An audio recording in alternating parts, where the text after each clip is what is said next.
Time for in-depth analysis and commentary. This is World Talk here on TVP World. I'm Anna Kalczyńska. Europe must take up the challenge, this arm race, and it must win it, says Polish Prime Minister Donald Tusk following the extraordinary EU Defence Council summit, where this Thursday the EU leaders hailed the European Commission's proposal to give them fiscal flexibility on defence expenditures and to jointly borrow up to 150 billion euros to lend to EU governments to spend on their militaries. To unpack the political affinities of these decisions taken in Brussels, we're joined now by Louis Wierenga, lecturer in international relations, Baltic Defence College. Good morning, sir. Good to have you. Good morning. Thanks for having me. Let me start by the latest. According to the Daily Telegraph, it is understood that Donald Trump is considering pulling out US troops from Germany and redeploying them possibly to Hungary, which has maintained close relationship with Russia.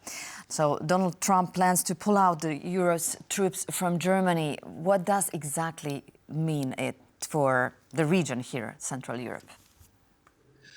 Well, it's a mixed bag. We don't know if that's actually going to happen. A U.S. national security spokesman said that no specific announcement's imminent, but that the U.S. military has always considered redeploying troops globally to best address the current threats to U.S. interests.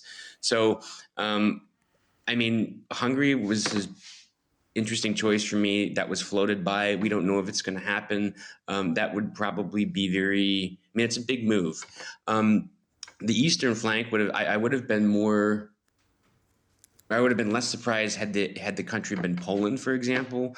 I think it would need to be a bigger country than one of the three Baltic countries, but that's a mixed bag. Politically, it could be a message as well. I think a lot of what's going on now, if you look at Rearm Europe, if you look at how European allies are meeting and trying to really swiftly address the potential change in the security agreements, that could just be part of a strategy based on the president's negotiating tactics, because it looked like it worked. People are rapidly meeting. They had London meeting. They came up with Rearm Europe, and they're doing a lot. Europe is doing a lot for Ukraine and for their own security now. So this is indeed a big move. It would be a big move against the backdrop also of what Donald Trump has said recently about being committed to Polish security and not so sure about the Baltics, right? So do you think that it is indeed the highest time for the Europeans to raise up? Yeah, one quick note about that is that during the first Trump presidential term, he ordered the withdrawal of close to 12,000 troops from Germany, but that was halted by Joe Biden.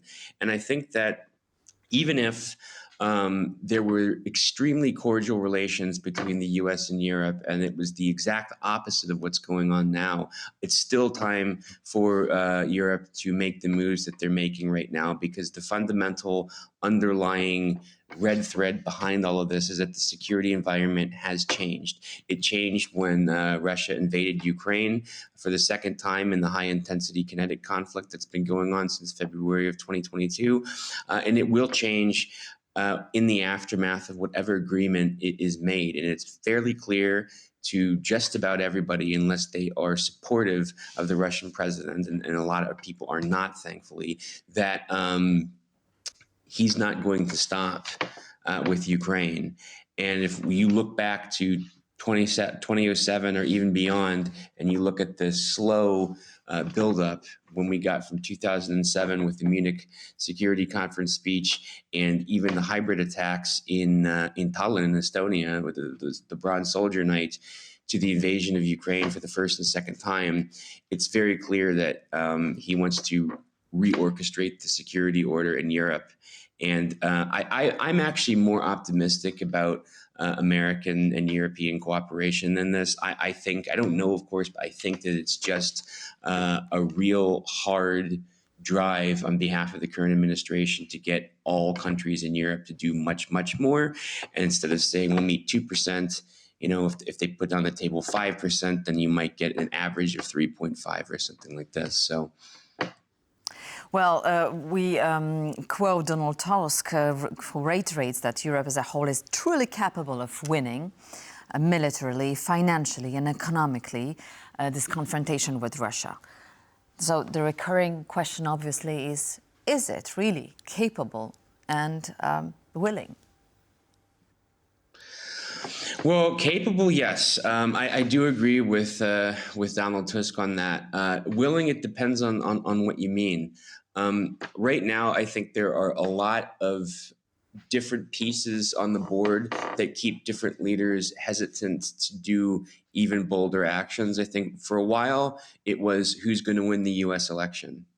And then we know who won the US election. So let's wait for the president to take office in January.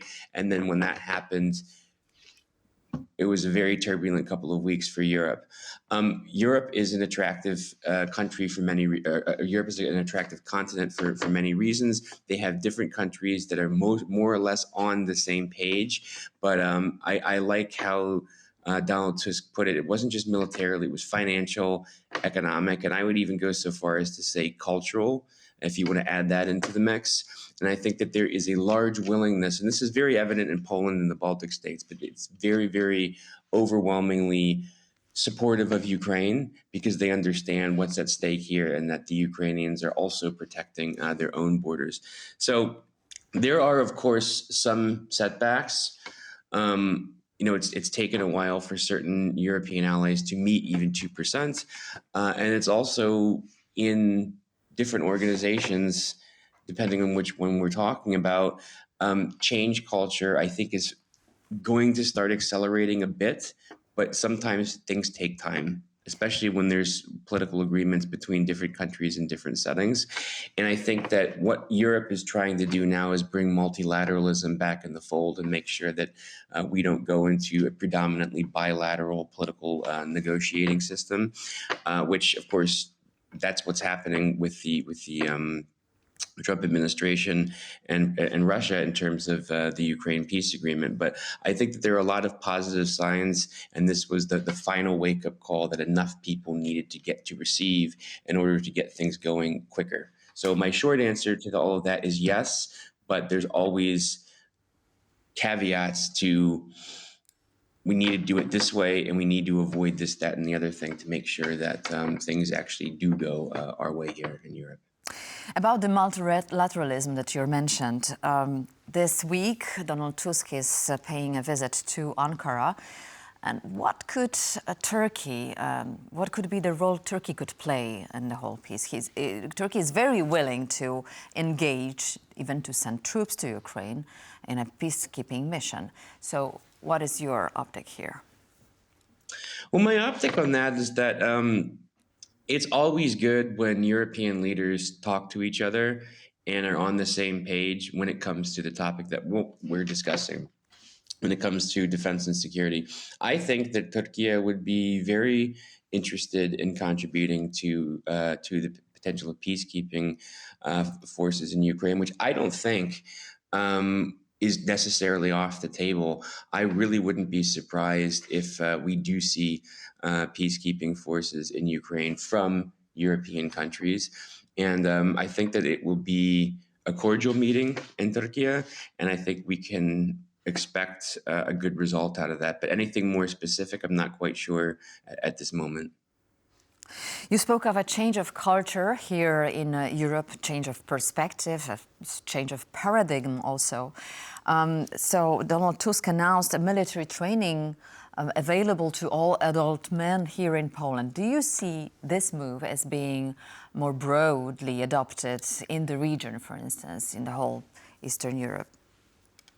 Absolutely. I think that the whole of government and whole of society approach works, and I think that it's very necessary. And I talked about from 2007 until 2022 and beyond in terms of Russia slowly building up to what we saw in 2022. And countries like Poland, the Baltic states never really forgot that. But I think that everybody lived in a time at the beginning of this century that peace and prosperity, the holiday from history, as it's commonly said. But that thinking never really went away.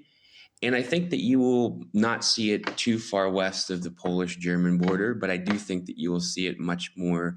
And there are numbers, people increasingly join the reserve forces in the Baltic countries, and they're people increasingly becoming more active and vigilant because they understand that this is a real possibility, even if it's highly unlikely. So I think that change in thinking will only persist, and I think that it's not just about the Russian aggression. Of course, that's very much factored into the security environment here as an existential threat. But I think that it's also the world is changing with technology, with AI, with political instability. So I think that enough people understand that the security environment is different than it has been in their lifetime and even their recent lifetime. And I don't necessarily think that it's a bad thing. I think it's a good thing that civilians join these types of military training so that they know what to do in case of the worst case scenario. Now, coming back to the Council of European Union, this extraordinary council giving money for arming Europe. Obviously, there are politicians more willing to take up the obligation of arming Europe and those who are less willing. France is definitely an active actor here. Emmanuel Macron calls for a sustainable effort. He says that the effort is urgent, and France is building, for instance, factories of gunpowder in Bergerac, for instance. But there is an ongoing partnership between France, Poland as well, and Ukraine to have some of its armor manufacturers produce much-needed military equipment on the Ukrainian soil. What do you think of that? That could prove effective in terms of transfers, for instance, but is it reasonable and secure? Is it reasonable and secure? Well, I mean, France and Poland are taking this situation very, very serious, and they're larger European powers. And I've spoken before about a sort of inside shift of the Nordic Baltic 8. But also you can add to that Poland, you can add to that France, and you can add to that the United Kingdom with the JEF. And even maybe you could say Germany, because Germany is the framework nation for the enhanced forward presence in Lithuania. But I think that this is the type of multilateralism and leadership that is needed right now to do this, to say to Ukraine that no matter what else happens, we do support you and we will make sure that you get whatever is needed within our capabilities. And I think that that's, if you look at the Washington trip and the Brussels trip that President Zelensky has recently taken in the past weeks, that kind of says it all. Now, one of a Ukrainian parliamentary member on the Defense Committee thinks that Ukrainian stockpiles of weapons will last about 6 months after shipments and military equipment from the United States has been paused. And the Ukrainians are working to find ways to compensate for this shortfall of weapons. And it is well received that without consistent help from the U.S., it'll be more difficult, and they've got about half of a year. But the European Union is sending more money, and like what you just mentioned, between Poland and France. So there are ways to plug the gaps. And I think it gets back to the whole notion that's coming from Washington, is that even though it's in confrontational language, that the U.S. is there in NATO and the U.S. is going to commit to Article 5, but everyone needs to do more. And it's not just more, it's way, way more. And that could be part of a negotiating tactic, as I mentioned, to do around 3.5 to 4%, but asking way higher to get the bargaining down. But I think that this just shows that there is a will and there's a thinking amongst European capitals that we really need to start working together better and quicker, and that actually, oh yeah, we can more or less do it. Thank you so much for sharing your insights here on TVP World with us. Louis Wierenga, Baltic Defence College lecturer, International Relations, was our guest. Thank you so much, sir. My pleasure. Thank you for having me.